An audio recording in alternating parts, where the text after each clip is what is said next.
Hi, in this video I will show you how we can create a slideshow dynamically. In order to create a slideshow, we need two things. We first need the DataMiner time. For this, we go to the placeholders and we search for DataMiner time.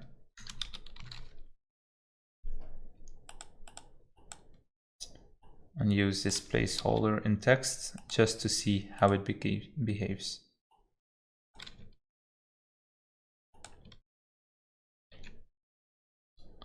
Now, a second thing is, of course, extended conditions. So let's navigate to this section again.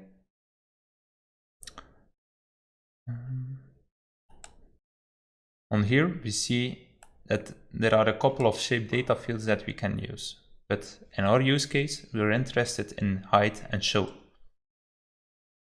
Over here, we have complete condition. It first contains the logical expression that handles all the individual conditions again. And here you can see this is one individual condition. So it contains an alias that is used in the logical expression, then the target, that is either an element, view, service, or a value, what, and then the condition. In our use case, we want to perform the condition based on the DataMiner time. So let us first check what this DataMiner time gives.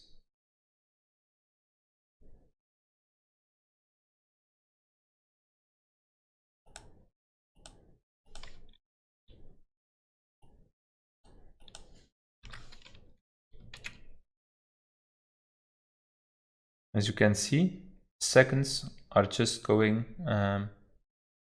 like on a normal clock. So now we can format this time that we only use the seconds.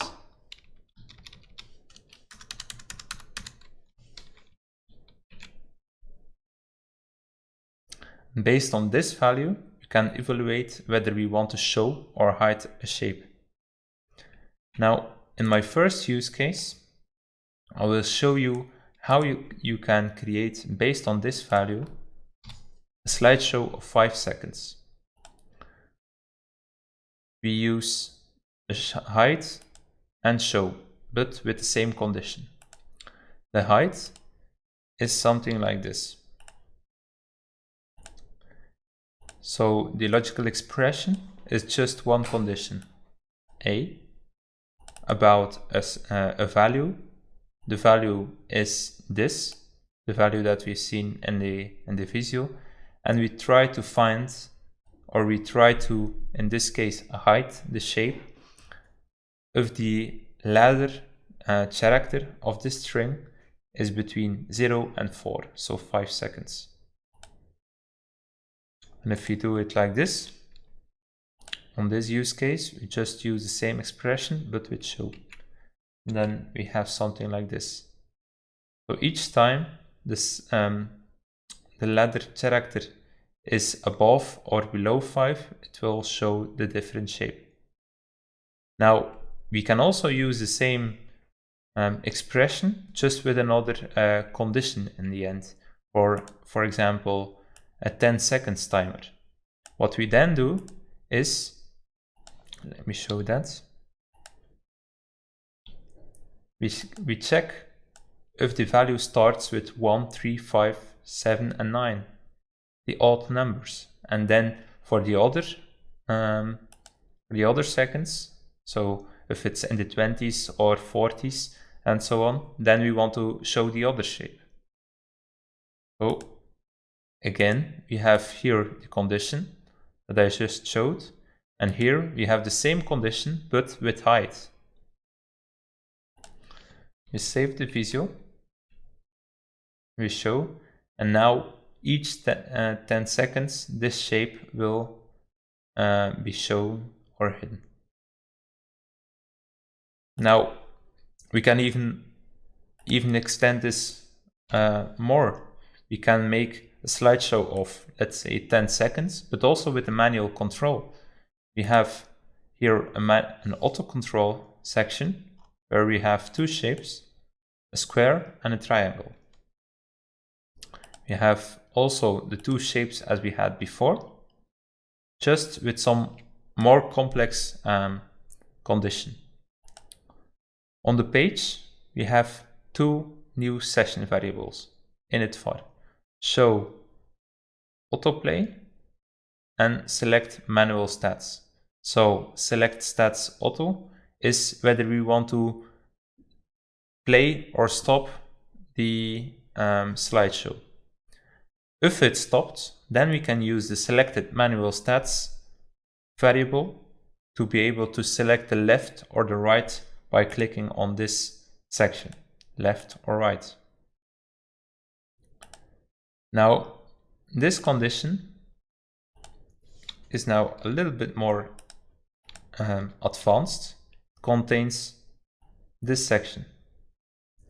So if it's A and B or not A and C, then we want to show this shape.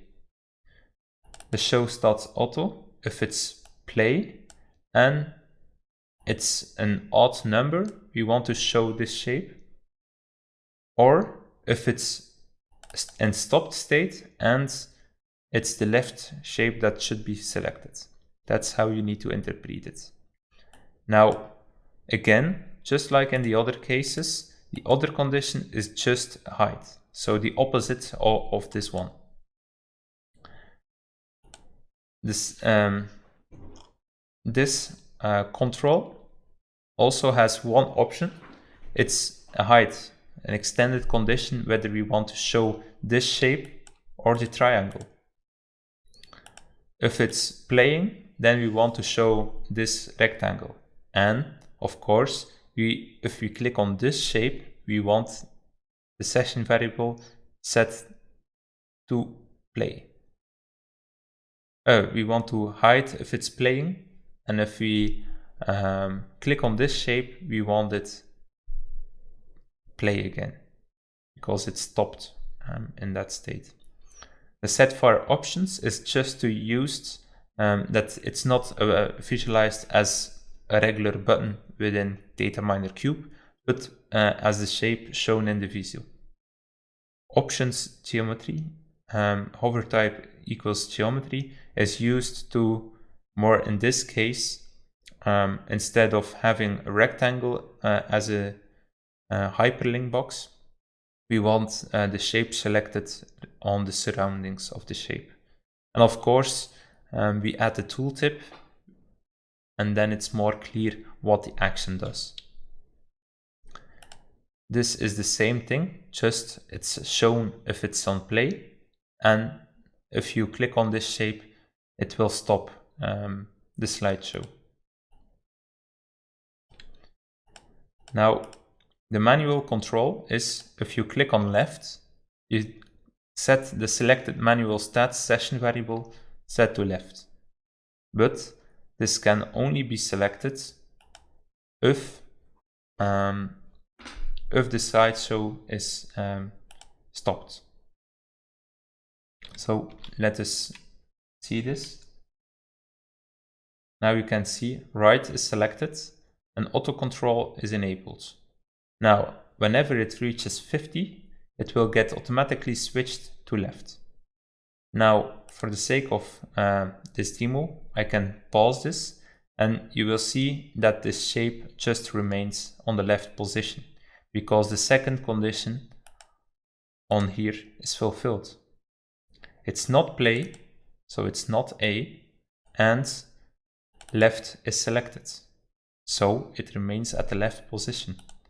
Of course, if you now want to change it by clicking the tab, you can always do that, and it will not jump from one to the other side because it's in stopped state.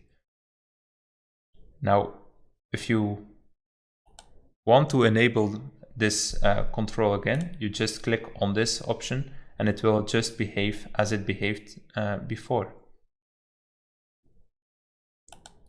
Clicking on left while it's played then doesn't have an effect. You first have to click on the stop button or the play button, and then you can switch whatever you would like. I would like to end this video with a practical example where the slideshow is used in an application. On this screen you can see the PTP system summary page. You can see that the slideshow is each 10 seconds switching from the settings of the current grandmaster to the node's summary. Settings of the current grandmaster show the parameters of the current grandmaster, of course. Now, the node summary show an icon that links you through the alarm console for this parameter for all nodes.